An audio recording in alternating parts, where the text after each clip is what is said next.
Hello friends, कैसे हैं आप सब लोग। आज हम लोग पढ़ेंगे एक और फिगर ऑफ स्पीच जिसका नाम है पैराडॉक्स। ठीक है, पैराडॉक्स। ओके, इसको हिंदी में क्या बोलते हैं? विरोधाभास। नाम से ही पता चल रहा है, विरोध से क्या पता चल रहा है? Something which has something opposition और contradiction. So what is paradox? Statement which is contradict in itself but having some truth. Okay, means paradox क्या होता है? एक ऐसा स्टेटमेंट जो अपने आप को कंट्राडिक्ट तो कर रहा है, अपने आप में अपोजिट तो है, लेकिन उसमें कुछ ना कुछ सम पॉसिबल ट्रूथ भी है। ठीक है, having some possible truth. Okay, example देखते हैं तो क्लियर हो जाएगा। मैकबेथ का मैंने कल आपको एग्जांपल से बताया था, उसी का एक एग्जांपल और लेते हैं। Fair is foul, fair is foul, foul is fair. ये थ्री विचेस का डायलॉग है, बहुत ही फेमस, मैकबेथ बाय शेक्सपियर। इसमें क्या कहा जा रहा है? जो फेयर है वो फाउल है, यानी फेयर होना, सही होना। फेयर मीन्स गोरा नहीं, फेयर मीन्स सही होना गलत है। फाउल इज फेयर, गलत करना सही है। अब भाई विचेस है तो वो क्या कहेंगी? ऐसे ही कुछ ऐसी अजीब सी बातें कहेंगी, है ना। सेकेंड एग्जांपल देखो, we have everything, we have nothing. क्या कहा जा रहा है? हमारे पास सब कुछ है, फिर हमारे पास कुछ भी नहीं है। कंट्राडिक्टर है ना एक दूसरे को। एक तरफ तो आप बोल रहे हो कि हमारे पास क्या है, सब कुछ है, दूसरी तरफ क्या कर रहे हो? हमारे पास कुछ भी नहीं है ना। थर्ड देखते हैं, वॉर इज पीस। अब बताओ, जो वॉर है, वॉर क्या होता है? युद्ध, यानी कि लड़ाई। लड़ाई शांति कैसे हो सकती है? नहीं हो सकती। लेकिन कभी कभी शांति के लिए हमें वॉर करनी पड़ती है, यानी कि अपने स्टेट में सब कुछ सही करने के लिए हमें क्या करना पड़ता है? वॉर करनी पड़ती है ना। It is the age of wisdom, it is the age of foolishness. ठीक है, चार्ल्स डिकेंस का नॉवेल है, उसकी एक लाइन है, it is the age of wisdom, it is the age of foolishness. क्या कहा जा रहा है कि ये जो एज है ये इस विजडम की एज है। इसके साथ साथ और क्या कहा जा रहा है? यही इसी एज को क्या कहा जा रहा है? फुलिशनेस। अब एक ही एरा जो है वो विजडम और फुलिशनेस का कैसे हो सकता है? लेकिन आप जानते हो कि जो राइटर्स होते हैं, जो नॉवेलिस्ट होते हैं, वो ऐसी कुछ बातें करते हैं जहाँ पे जो उनकी राइटिंग होती है वो क्या लगती है? और ज़्यादा इम्प्रेसिव और इफेक्टिव लगती है ना। तो बात को कहने का तरीका होता है। क्लियर आया समझ में? पैराडॉक्स क्या होता है ना। All that is good is bad for us, all that is bad is good for us. अब क्या कहा जा रहा है? वो सब कुछ जो अच्छा है वो हमारे लिए क्या है? बुरा है, और वो सब कुछ जो कुछ बुरा है वो हमारे लिए अच्छा है। इसको भी आप यहाँ से इस सेंटेंस से कनेक्ट कर सकते हो, है ना। ऐसी बातें कौन कहेगा? कोई इविल ही कहेगा, कोई विच ही कहेगी। कोई नॉर्मल इंसान तो कहेगा कि नहीं कि जो अच्छा है वो हमारे लिए बुरा है और जो बुरा है वो हमारे लिए अच्छा है। इविल्स के लिए ऐसा हो सकता है ना। जो चीज़ें बुरी हैं किसके लिए अच्छी हो सकती हैं? इविल्स के लिए या विलेंस के लिए। आया समझ में? देखिए, ग्रामर का कोई भी टॉपिक होता है या कोई भी ऐसा जो रूल बेस्ड होता है ना, उसको एग्जाम्पल से समझा करिए। अब इसके आप लोग अगर सिर्फ ये पढ़ोगे डिफिनीशन तो आपको नहीं समझ में आएगा कि पैराडॉक्स क्या होता है। लेकिन जब आप एग्जाम्पल्स देखोगे तो क्लियर हो जाएगा कि कैसे एक स्टेटमेंट जो है वो खुद को ही अपोज कर रहा है, कंट्राडिक्ट कर रहा है ना। कंट्राडिक्ट मीन्स क्या होता है? Means something which is opposing itself. Okay,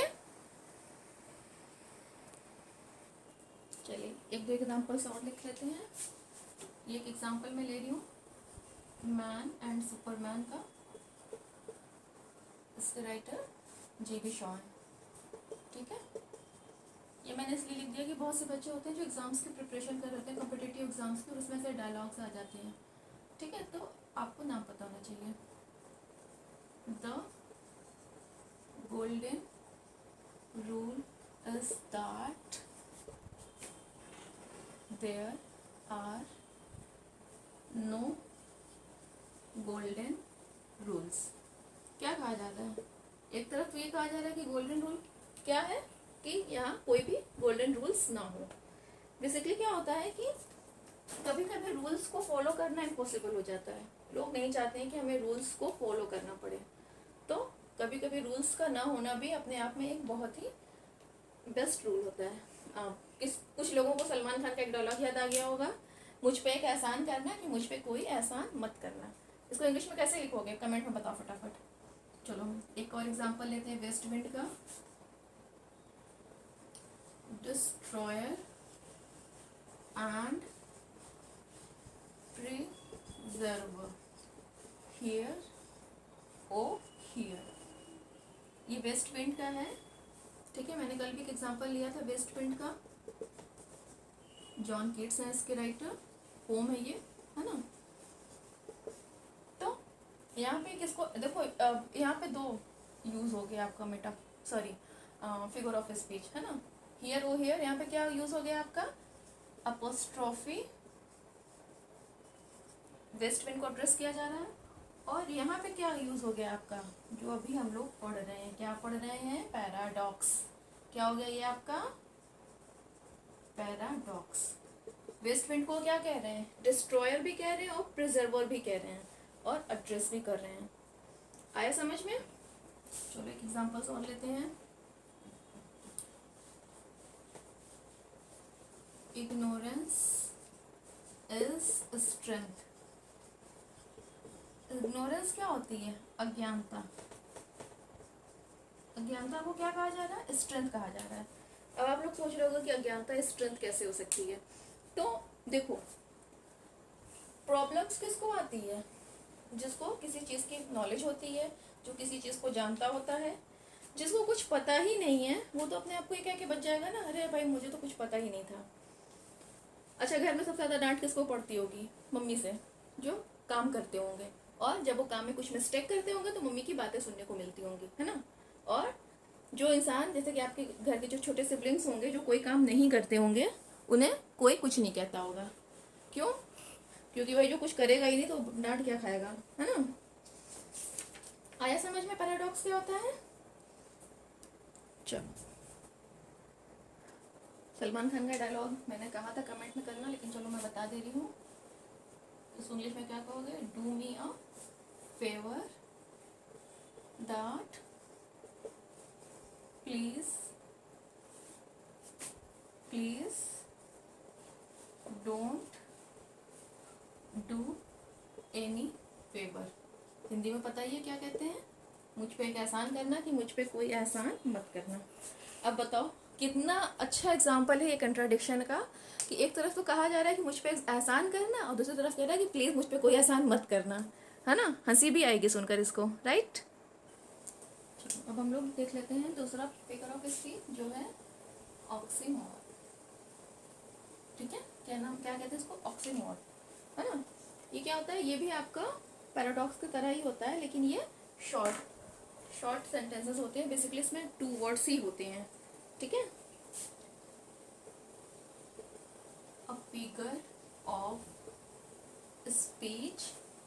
ठीक है, figure of speech, a phrase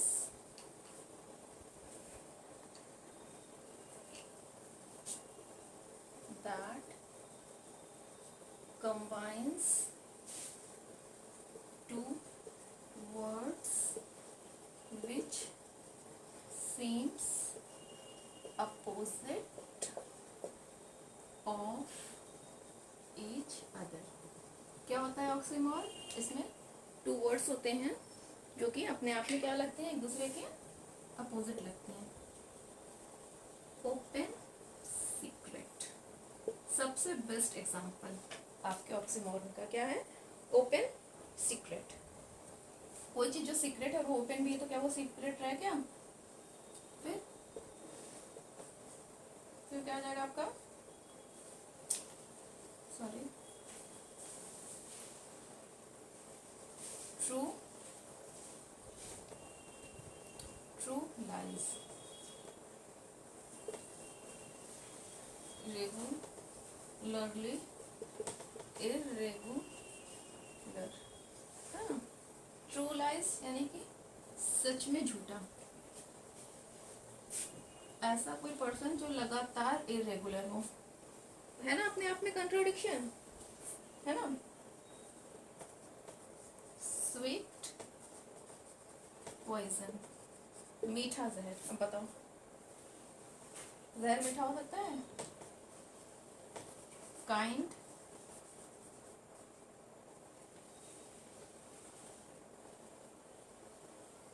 quality of surgeons knife. ठीक है, क्या कहा जा रहा है? सर्जन यानी कि डॉक्टर, यानी कि जो ऑपरेशन कर रहा है, उसके नाइफ की काइंड क्वालिटी। अगर वो ऑपरेशन नहीं करेगा अपने नाइफ से तो इंसान की जान नहीं बचा पाएगा, है ना? अब बताओ, कोई किसी को नाइफ से काट रहा है, नाइफ से काटना क्या हुआ? काइंड तो हुआ नहीं, लेकिन फिर भी यहाँ पे क्या कहा जा रहा है? Kind cruelty of surgeons knife. Obvious सी बात है कि अगर नाइफ से कोई किसी को काटेगा तो वो क्रुएलिटी होगी, लेकिन यहाँ पे जो सर्जन का नाइफ है वो क्या कर रहा है? जान बचाने के लिए कट लगा रहा है ना, ऑपरेशन के लिए। इसलिए यहाँ पे इसको क्या कहा गया? Kind cruelty. अगर इसको इतना नहीं भी लिखोगे तो भी अपने आप में ये आपका ऑक्सीमोर कंप्लीट है, काइंड क्रुएलिटी। क्लियर हुआ ऑक्सीमोर क्या होता है? इसमें टू वर्ड्स होते हैं जो जस्ट अपने आप में एक दूसरे को अपोजिट कर रहे होते हैं। क्लियर? चलिए, जो नेक्स्ट हम लोग टॉपिक पढ़ेंगे वो है रेथोरिकल क्वेश्चंस या इंट्रोगेशन। अब देखिए, एक होता है इंट्रोगेटिव टाइप सेंटेंस जिसमें हम इस तरह के क्वेश्चंस पूछते हैं, what is your name. Just for example, एक क्वेश्चन सेंटेंस मैंने लिया, क्वेश्चन लिया, what is your name.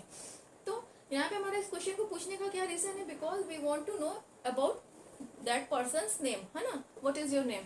So that person to whom we are asking this question is supposed to give the name or to supposed to give the answer. But when we talk about this figure of speech,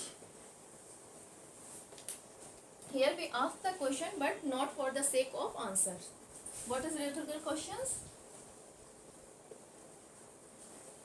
A question which is not asked for the sake of answer. अब आप लोग confuse हो रहे होगे, इसलिए मैं इसको examples के थ्रू समझाती हूँ। Haven't I told you